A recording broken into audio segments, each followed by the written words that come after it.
não é verdade? Então, irmãos, a gente percebe que dentro da casa de Deus existem várias pessoas, né? Existem aquelas que precisam ser cuidadas para dar fruto, mas existem aquelas que já tiveram tempo para dar fruto e não deram fruto, não é verdade? Que nós possamos meditar dessas duas questões hoje, né? Quem somos nós dentro da casa do Senhor? Quem sou eu dentro da casa do Senhor? Uma coisa importante de se falar é que para Deus, esses dias eu comentei isso aqui na escola dominical, o tempo ele não é nada, não existe tempo para Deus. Deus ele não olha para a gente e ele vê assim, a Silvana tem 43 anos, já está no tempo de ser usada. Ah não, mas o Samuel tem 4 anos, esse menino é muito novo para ser usado. Para Deus não existe nada disso, né? Ele chama um com uma idade, ele chama... Imagine vocês que o próprio Cristo veio à Terra, né? E ele iniciou o seu ministério depois de já adulto. Ele se batizou com 30 anos. E se a gente for observar a palavra, ele pregou a palavra por 3 anos somente, o Filho de Deus. Então a gente vê que o tempo para Deus não significa nada, né? E o que eu quero dizer com isso? Eu quero dizer que não adianta a gente... nós não temos privilégio algum por ter 10 anos de crente, 20 anos de crente. Nós não temos privilégio por isso. Para Deus não há diferença entre aquele que serve a Deus a vida toda e aquele que começou a servir a Deus hoje. Isso não tem importância para Deus. O que é importante para Deus é quando Ele olha para o coração de uma pessoa e Ele percebe que aquela pessoa está disposta a ser usada por Ele. Porque, irmãos, nós não podemos servir a Deus somente pelo que Ele pode nos dar. Eu não posso servir a Deus somente porque eu tenho medo do inferno. Eu não posso servir a Deus somente porque eu preciso ser curada. Eu não posso servir a Deus somente porque eu preciso de uma porta de emprego. Eu não posso servir a Deus somente porque eu preciso que um filho meu receba uma bênção. Mas eu tenho que servir a Deus pelo que Ele é, pelo que Ele fez por mim, por tudo que Ele representa para mim. Então, quando eu entendo o que Deus é, quando eu entendo quem Deus é, não importa para mim se eu estou na bonança, se eu estou na fraqueza, se eu estou na riqueza, se eu estou com saúde ou se eu estou doente. Por quê? Porque importa para mim estar com Cristo, porque eu sei quem Ele é, eu entendo quem Ele é. Então, olhe bem, se você está aqui nessa noite e se você nunca deu fruto na casa do Senhor, ainda há tempo de você frutificar, ainda dá tempo de você fazer algo importante para o Senhor Jesus, não é verdade? Porque nós não fomos chamados para ficarmos sentados, embelezando o banco, não. Nós somos chamados para florescer, para frutificar. Aleluia! O interessante aqui dessa figueira em específico, do capítulo 21 de Mateus, é que a Bíblia diz o seguinte, que Jesus ele viu uma figueira perto do caminho. Observe que ela não estava no caminho, ela estava perto do caminho. O crente verdadeiro, ele não anda perto do caminho, ele anda no caminho, ele está inserido na palavra. A palavra não está próxima dele, a palavra está dentro dele. Aleluia! Então, olhe bem, quando ele chega perto, quando ele vê essa figueira perto do caminho, ele vai até ele porque ele está com fome. Quantas pessoas, irmãos, às vezes chegam perto de nós e olham para nós de longe e olham e falam, nossa, mas o fulano é bem trajado, é bem vestido, o fulano é crente, não é verdade? E às vezes essa pessoa chega até nós com fome, ela chega até nós precisando de alguma coisa, ela chega até nós e fala um problema, ela conta uma situação, mas o que é que você tem oferecido a essa pessoa? Será que você tem tido somente folhas ou será que você tem o alimento que elas precisam? Porque se você for um crente cheio do Espírito Santo, será impossível alguém chegar perto de você e permanecer com fome. Será impossível alguém chegar perto de você e não sair com uma palavra de esperança. Será impossível alguém chegar perto de você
eles falavam do Filho de Deus, eles conheciam a palavra de Deus, toda que existia naquela época eles conheciam.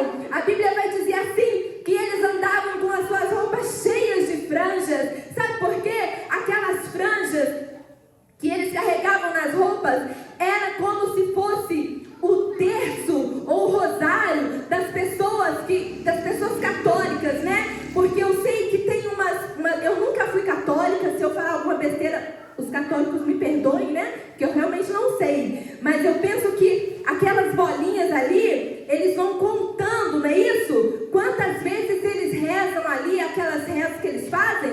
Então eles usam aquele texto para contar quantas vezes eles rezaram.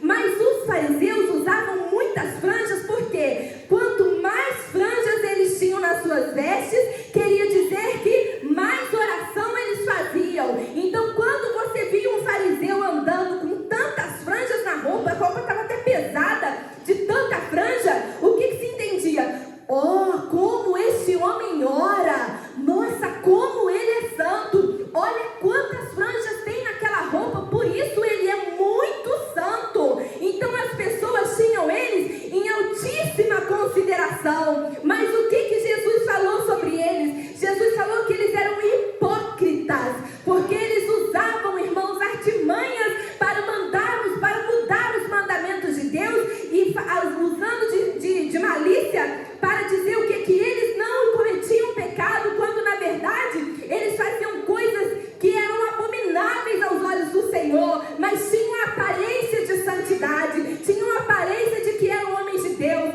E o que Jesus falou? Olha, vocês façam tudo que eles mandam vocês fazerem, mas não façam o que eles fazem. O próprio Cristo falou isso, porque eles tinham folhas, eles tinham aparência de que davam fruto, mas eles não davam fruto. Algum tempo atrás, uma pessoa falou que não queria mais vir à igreja porque viu o pastor, no fulano de tal, que foi preso por conta de uma situação grave que ele cometeu. Então essa pessoa se decepcionou. E eu não me decepciono quando eu vejo que um pastor foi pego por conta desse problema ou daquele, porque roubou, porque adulterou, porque fez isso, porque fez aquilo. Sabe por quê, irmãos? Porque eu entendo que quando isso acontece, é Jesus amaldiçoando a figueira que tem aparência no meio da igreja, mas não tem fruto.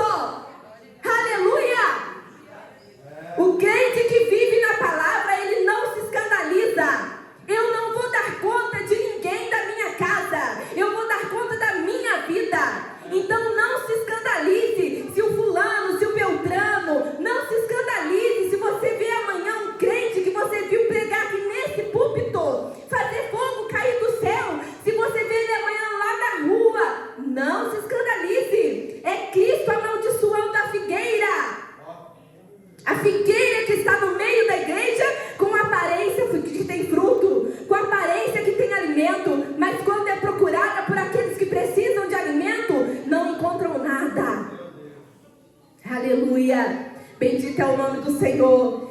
Então os discípulos ficaram impressionados. Por quê? Porque Jesus, ele amaldiçoou aquela figueira.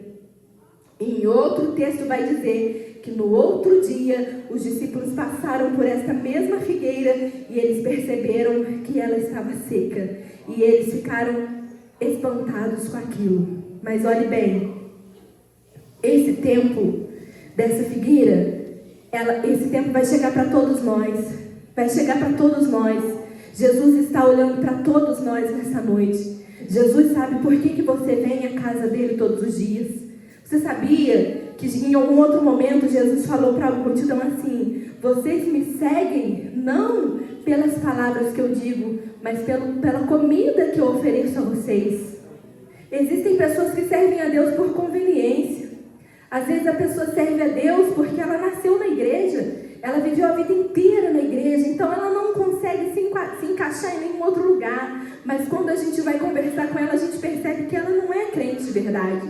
Não perca tempo. Jesus, ele passa em revista no meio do seu povo. Irmãos, é tempo do Senhor limpar a sua casa. O tempo é chegado. A Bíblia diz que aqueles que da casa do Senhor, eles não permanecerão na congregação dos justos. Então, olha bem, nós precisamos o que? Frutificar.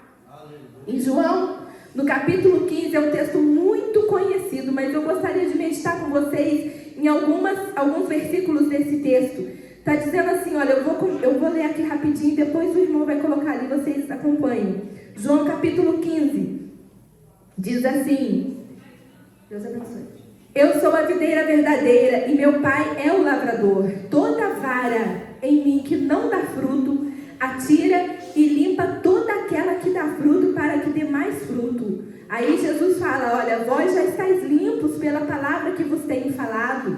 Ele está falando isso para quem? Para os discípulos. Estai em mim e eu em vós. Como a vara de si mesma não pode dar fruto se não estiver na videira, assim também vós, se não estiverdes em mim. Eu sou a videira, vós as varas. Quem está em mim e eu nele, esse dá muito fruto, porque sem mim nada podeis fazer. E se alguém não estiver em mim, será lançado fora, como a vara, e secará. E os que colhem e lançam no fogo e ardem. Agora olhe bem, se vós estiverdes em mim, e as minhas palavras estiverem em vós, pedireis tudo o que quiserdes e vos será feito. Amém, irmãos? Jesus aqui, ele se mostra como a videira verdadeira. E ele fala que o Pai é o lavrador. Então, olhe bem, vai chegar o tempo de Jesus começar a limpar a sua videira. Não é verdade? Eu fiquei ali no meu cantinho pensando, eu não sabia que eu ia pregar hoje, né? Mas essa palavra, eu já tinha feito um estudo sobre ela um dia. E eu fiquei pensando, eu não tive tempo de ler isso, observar isso certinho que eu vou dizer aqui. Mas pensando muito rápido, eu não me lembro muito de muitas frutas que dão no tronco da árvore. A maioria das frutas, elas só dão nos galhos das árvores. São os galhos que dão fruto e não o tronco. O tronco serve para alimentar os galhos. É para isso que serve o tronco. A jabuticaba é a única fruta neste momento que eu me lembro que você consegue encontrar algumas no tronco. Mas o restante das outras frutas, observe bem, irmãos, eu estou dizendo pensando rapidamente, pode ser que exista outra fruta, né, que dê no tronco, pode ser que exista, mas pensando no geralzão mesmo, geralmente são os galhos que produzem os frutos, não é verdade? Então, quem produz o fruto são as varas. Quem são as varas? Nós somos as varas. Nós temos que produzir. Mas como que eu vou produzir? Aqui está falando, né? Toda vara, eu vou ler do começo de novo. Eu sou a videira verdadeira, Jesus falando. E meu pai é o lavrador.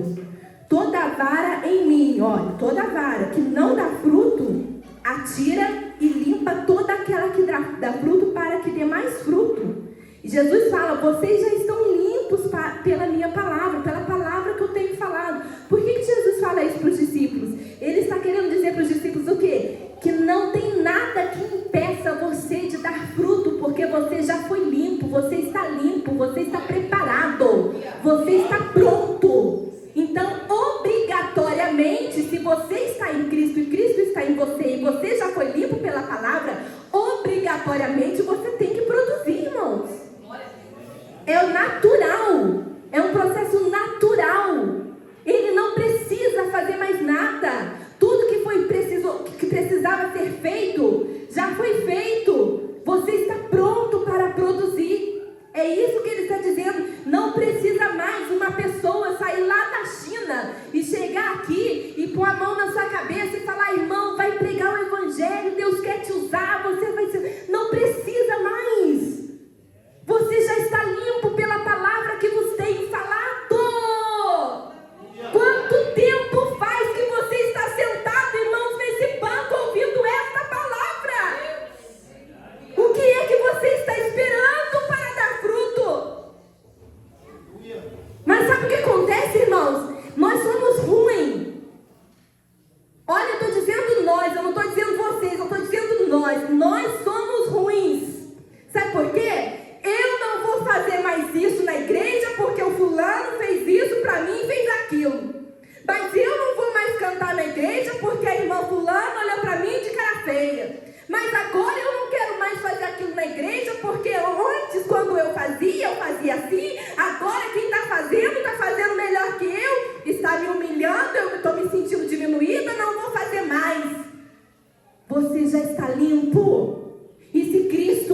irmãos, me perdoe, a palavra é dura, infelizmente, mas eu também estou ouvindo, tá? Jesus, ele vai chegar perto de você. E se ele encontrar somente folhas, o que é que você espera ouvir da boca do Senhor? Aleluia!